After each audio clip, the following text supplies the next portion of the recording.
The day Joyce slapped the old woman at the market, the whole village went silent. Not the kind of silence that comes when something funny happens and people are waiting to laugh. The kind of silence that comes when something true, something that has been buried for a very long time, finally breaks through the ground. Nobody moved. Nobody breathed. A tomato rolled off Mama Ruka's stall and hit the red earth. Nobody picked it up. They were all looking at Joyce. Quiet Joyce. Gentle Joyce. Joyce who had never raised her voice in 31 years.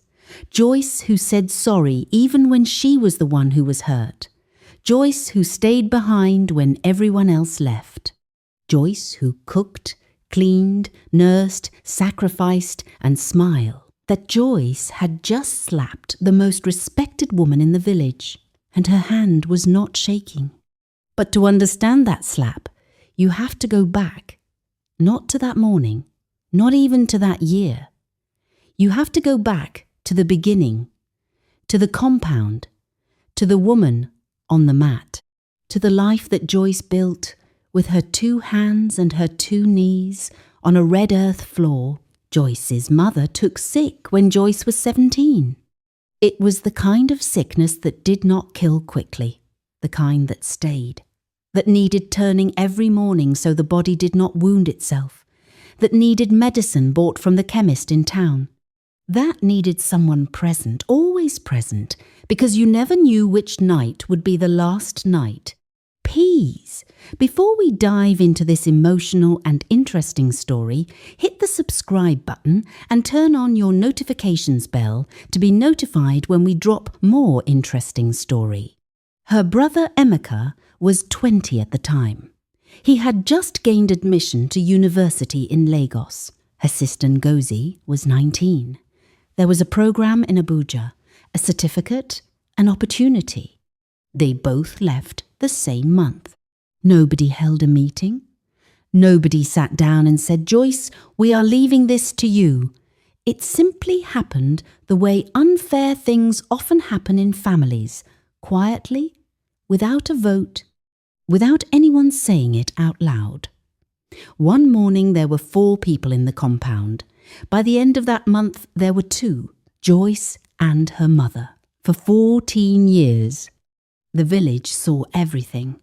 They watched Joyce wake before the sun.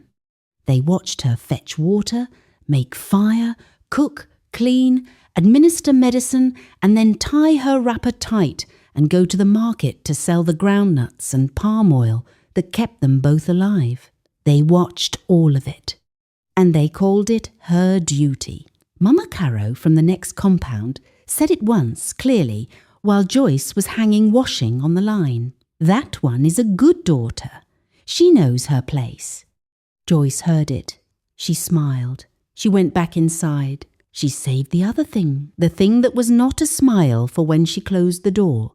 At night, when her mother was sleeping and the compound was quiet, Joyce would sit outside on the small wooden stool her father had made before he died. She would look at the sky. She would not cry.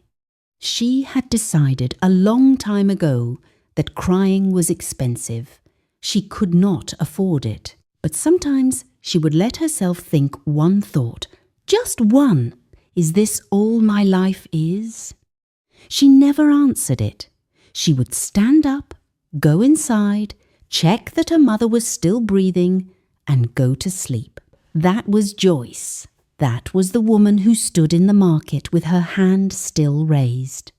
That was the woman the village thought they knew. They did not know her at all. The morning Emeka called, Joyce was on her knees. Not praying, scrubbing. The corridor floor had grown a thin layer of green from the rains, and if she did not scrub it today, it would become slippery by evening. Her mother's walking was already unsteady. One fall could end everything. Her phone buzzed against the floor beside her. She saw Emeka's name and felt the small familiar tightening in her chest. Not excitement, something closer to caution. Emeka only called when he needed something. In 14 years, that pattern had never changed. She picked up Joyce. "How, body?" "I am fine. Mama is stable." "Good, good.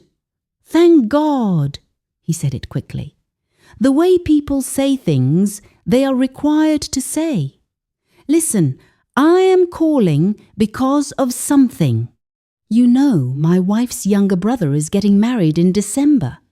Big wedding. We want to send Mama some money to buy asoebi so she can represent the family well." Joyce stayed quiet for a moment. "Emeka, Mama cannot walk to the gate without holding the wall." Silence. "Huh?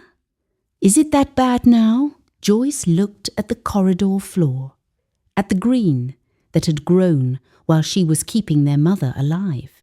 "Yes," she said. "It is that bad now. Okay, we will think of something. But the aso-ebi money, can you manage it from your side first? I will refund you after the wedding. Things are a bit tight here in Lagos right now." Joyce did not answer immediately. Outside, a cock crowed. A child laughed somewhere in the next compound. Life continued its ordinary business all around her, while she knelt on a wet floor being asked to manage. "I will see what I can do," she said. She ended the call before he could say thank you. Ngozi had not called in 4 months. The last time she did, she spent the whole conversation talking about her new apartment in Abuja. She did not ask once about their mother. She did not ask once about Joyce. Joyce had held the phone after that call and looked at it for a long time. Then she put it down and went to make lunch. She first saw Kofo that same afternoon. He had come to the village to see his grandmother, old Iya Kofo, who lived at the end of the road near the primary school. He was carrying a bag of rice on one shoulder and a carton of malt drinks under his arm, walking like the weight was nothing, like providing for people he loved was simply what a person did. Joyce saw him from her stall. He stopped in front of her groundnut display, looked at it properly, not the way most people looked, scanning for the cheapest quantity. He looked like someone who was actually seeing what was in front of him. "How much for the big wrap?" she told him. He paid without negotiating. Then he looked up and saw her face properly for the first time. "You look tired," he said. Not rudely, not with pity, just simply the way someone says it is raining. Like it was just a thing he had noticed and decided was worth saying out loud. Joyce did not know what to do with that. Nobody had looked at her carefully enough to notice in a very long time. "I am fine," she said. Kofo nodded slowly, like he heard the words and also heard the thing underneath the words. He picked up his groundnuts and walked away. Joyce watched him go. Something small and quiet moved in her chest.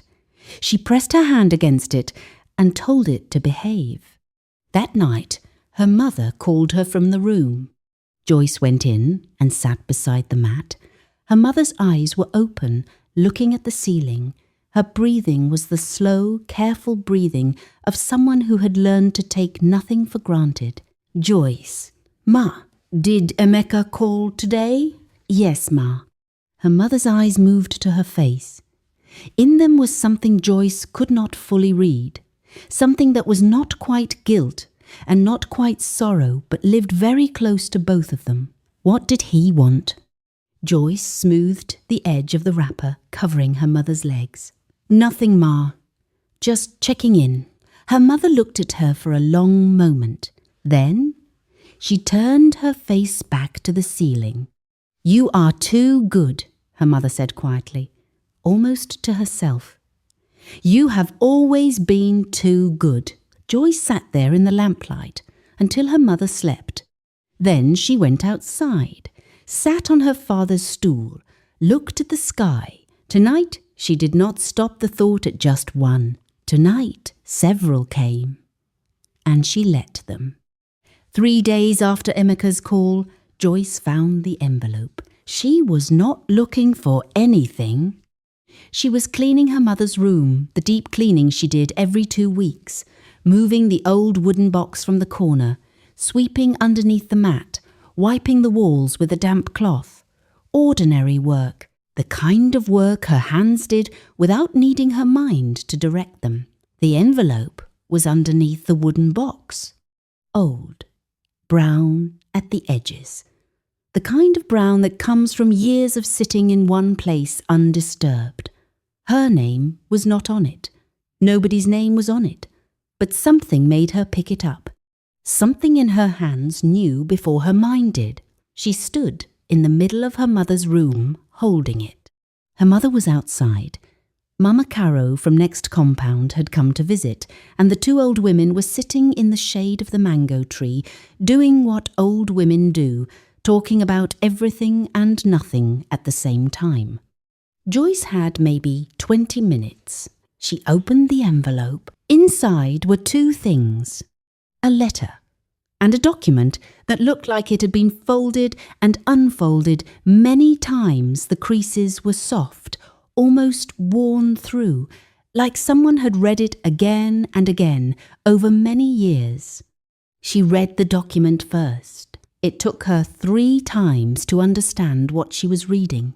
It was a land document, her father's land, the compound they were living in, the 2 plots behind the house that had sat empty since Joyce was a child. She had always assumed the land simply belonged to the family equally. It did not. Her father had written it clearly before he died. The compound and both plots belonged to Joyce, not to the family, not shared between the children, to Joyce specifically, her name. Written in her father's careful handwriting.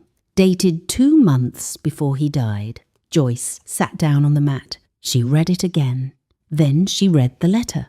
The letter was from her father to her mother. Also written before he died. Also careful. Also clear. It said this: "My love, I am writing this because I may not have time to say it properly. Joyce is not like the others. You and I both know this.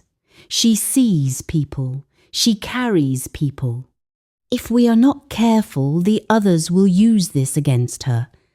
When I am gone, please protect her. Do not let them leave her behind. Do not let them use her goodness as a reason to give her less. The land is hers. It has always been meant for her. Make sure she knows." Joyce read it twice. Then she sat very still in the quiet room and listened to her mother's voice floating in from outside, laughing at something Mama Caro had said, light and easy, the laugh of a woman without a heavy thing on her chest. Her mother had kept this letter for 23 years. Her mother had watched Emeka leave, watched Ngozi leave, watched Joyce stay and scrub and cook and nurse and sacrifice, and had said nothing. She put the letter and the document back in the envelope, placed it carefully back under the wooden box, stood up, smoothed her wrapper, picked up her cleaning cloth. Her mother came back inside 20 minutes later and found Joyce wiping the window. "You did not have to do all this today," her mother said. "It needed to be done," Joyce said. Her mother looked at her. Something flickered in the old woman's eyes, something that might have been recognition, like she was looking at her daughter and seeing perhaps for the first time how much weight that face had learned to carry without showing. "Joyce, Mama, are you hungry? Let me warm the soup." She went to the kitchen before her mother could finish the sentence. She needed to move. She needed her hands to be doing something, because if she stopped moving, she would have to feel the full size of what she had just discovered. Her father had seen her. Her father had tried to protect her. And someone had buried his protection under a wooden box for 23 years. The next morning, Joyce went to the market early. She was not going to buy. She was not going to sell. She was going to find Old Mama Ruka. Because the letter had mentioned one name outside the family, one person her father had trusted with the truth, one witness, Old Mama Ruka, the most respected woman in the village market, who had watched Joyce's life for 31 years and said absolutely nothing. Joyce walked through the market with her wrapper tied tight and her face arranged carefully. She greeted everyone she passed. She smiled at the children. She stopped at nothing. She walked straight to Mama Ruka's stall. The old woman looked up and saw Joyce's face. And for the first time in 31 years, old Mama Ruka looked. Mama Ruka's stall smelled of dried fish and fresh pepper. It always had. For as long as Joyce could remember, that smell meant the market was open, the day had begun, and life was continuing its ordinary business. As a child, she used to stop at this stall on her way home from school. Mama Ruka would press a small piece of chin-chin into her palm and call her a good girl. Joyce remembered that now as she stood in front of the old woman. She remembered being called a good girl. She wondered what a good girl was worth in this village. Mama Ruka did not pretend. That was the first thing Joyce noticed. The old woman did not smile, did not arrange her face into the warm market greeting she gave everyone else. She simply looked at Joyce with the eyes of someone who had been waiting for this moment and had run out of ways to avoid it. "You found something," Mama Ruka said. "Not a question." "My father wrote a letter," Joyce said. Her voice was quiet, controlled. "He mentioned your name." The market moved around them, women bargaining, children running, okadas passing on the road, life going on as it always did, loud and indifferent. Mama Ruka looked down at her pepper. She picked one up and turned it in her fingers slowly. "Your father was a good man," she said. "I know he was," Joyce said. "Tell me what you know." The old woman was quiet for a long moment, long enough for Joyce to hear her own heartbeat, long enough for a woman selling tomatoes nearby to finish an argument with a customer and begin another one. Then Mama Ruka spoke.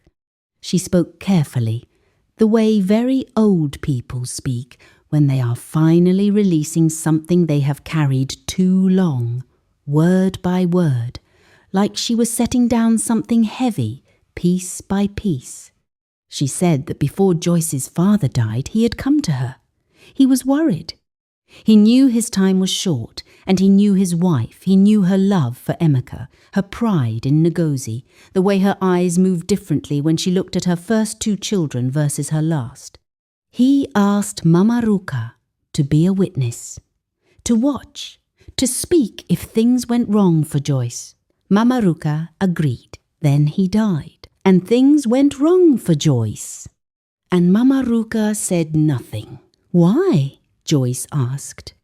One word, but it carried everything inside it. Every morning on her knees, every night on her father's stool, every phone call from Emeka asking for money she did not have, every year watching her siblings build lives in a city while she built her mother's world in a village. Why? Mama Ruka's hands stilled on the pepper. "Your mother came to me," she said quietly, "the week after your father's burial. She said the letter was a mistake, that your father was not thinking clearly at the end, that the land should go to all the children equally. She said if I spoke, she would tell the village things about my own family that I could not. She threatened you." Mama Ruka did not deny it. She simply closed her eyes, and that was when it happened.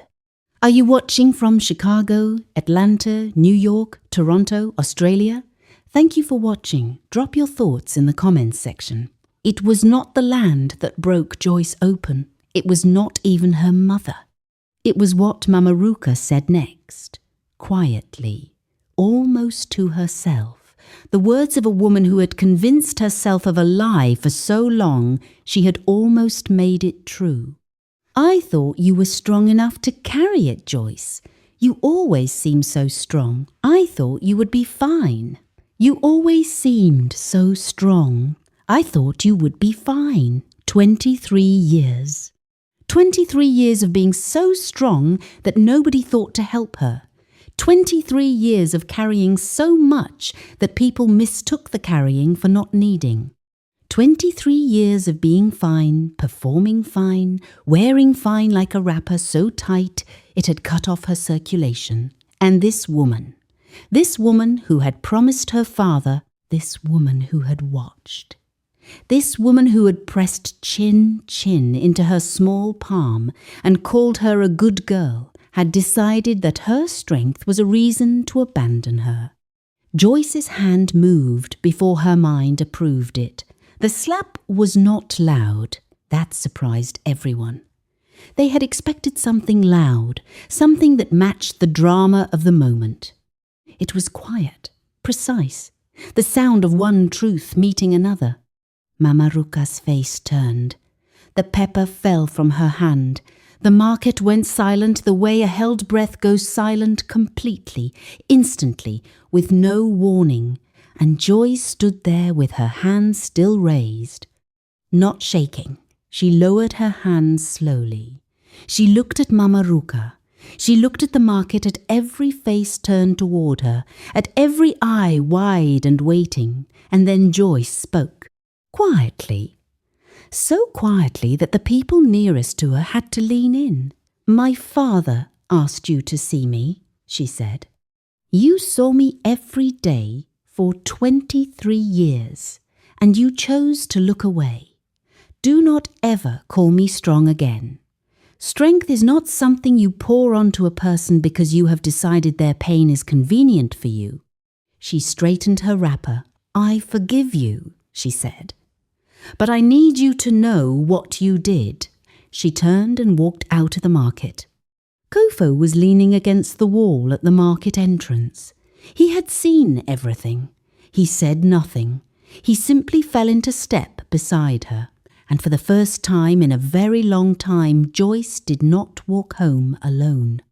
Joyce did not sleep that night, not because she was crying. She had finished crying somewhere between the market and the compound gate. Not big dramatic tears. Just the quiet kind that come when something that has been locked inside for too long finally finds the door. By the time she reached home, her eyes were dry. She sat on her father's stool until the compound went completely dark, until the last lamp in the last house on the road was put out, until the only sound was the night insects and her mother's slow breathing coming through the open window behind her. She sat there and made a decision. Not a dramatic decision, not a loud one.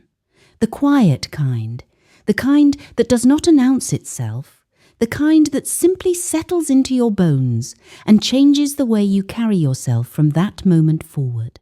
She was done being convenient. She called Emeka the next morning, not to report, not to cry, not to beg for anything. She called him the way a person calls when they have finally found the document that changes everything. Calm, clear, prepared. "Emeka, I need you and Ngozi to come home, both of you, this weekend." Silence on the line. "Joyce, what is?" "This weekend, Emeka." "I will not say it again." She ended the call. Then she called Ngozi and said the same thing. Then she put her phone down and went to make her mother's morning tea. They came on Saturday. Emeka, in his big Lagos car that he parked carefully at the compound entrance, like he was afraid the village dust would touch it.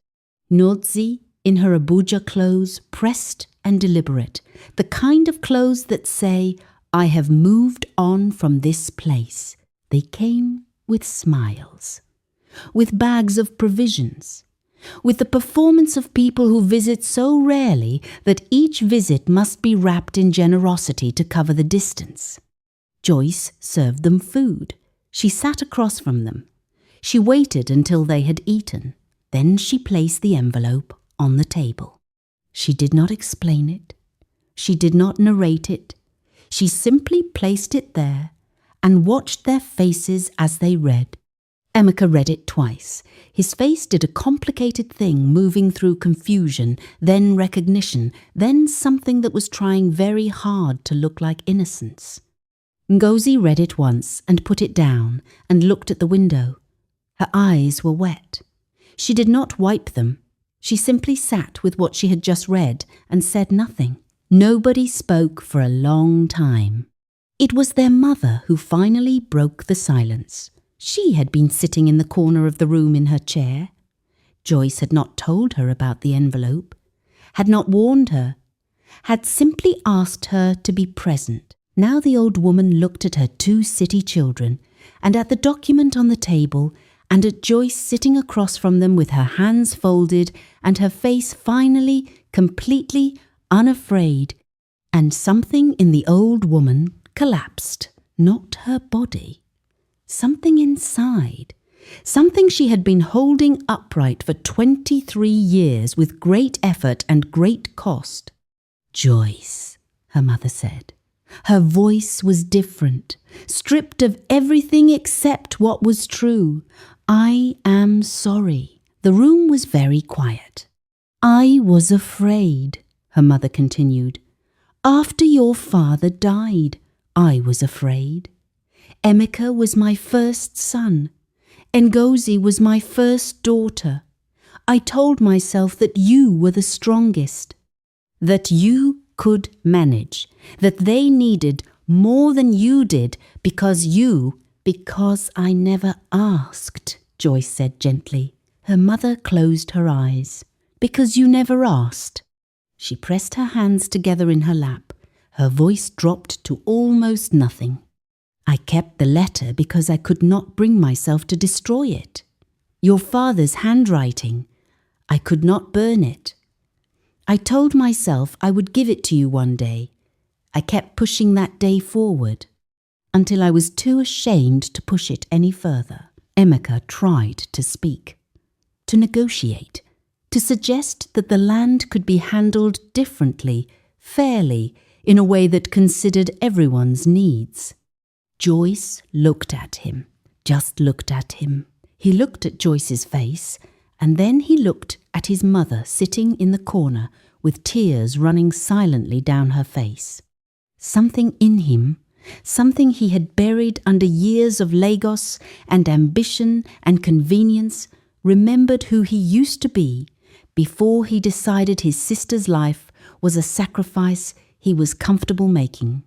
He picked up the pen. He signed. Ngozi signed without a word. Then she looked at Joyce, really looked at her, perhaps for the first time in many years, and said quietly, I am sorry, Joyce. I did not ask enough questions. I should have asked. Joyce looked at her sister. Yes, she said simply. You should have. The village heard about it by evening. Villages always hear about everything by evening. Mama Caro came to the compound the next morning with a look on her face that was trying to decide between shame and admiration. Joyce gave her a cup of tea and did not discuss it. Old Mama Ruka sent a message through her granddaughter. 3 words. I am sorry. Joyce held the message for a long time. Mama Ruka had carried this for 23 years too. That was its own punishment. Some people are not enemies. They are just cowards who chose the wrong moment to be afraid. She sent 3 words back. I know. Rest. In the 2 weeks that followed, Joyce did not make any big announcements. She did not celebrate. She simply began. She called a surveyor about the land. She opened a small savings account at the bank in town. She started waking up differently, not with dread, but with something that felt cautiously like purpose. The compound that had felt like a trap for so long was beginning to feel like something else entirely. It was beginning to feel like a foundation. Kofo came on a Saturday, not to visit casually, not to pass through. He came deliberately with his grandmother, Iya Kofo, beside him, and he sat with Joyce in the compound under the mango tree, and they talked until the sun moved all the way across the sky. He did not tell her she was strong. He did not tell her she was brave. He said, "You are still here. After all of that, you are still here, and you are still yourself. That is not a small thing, Joyce."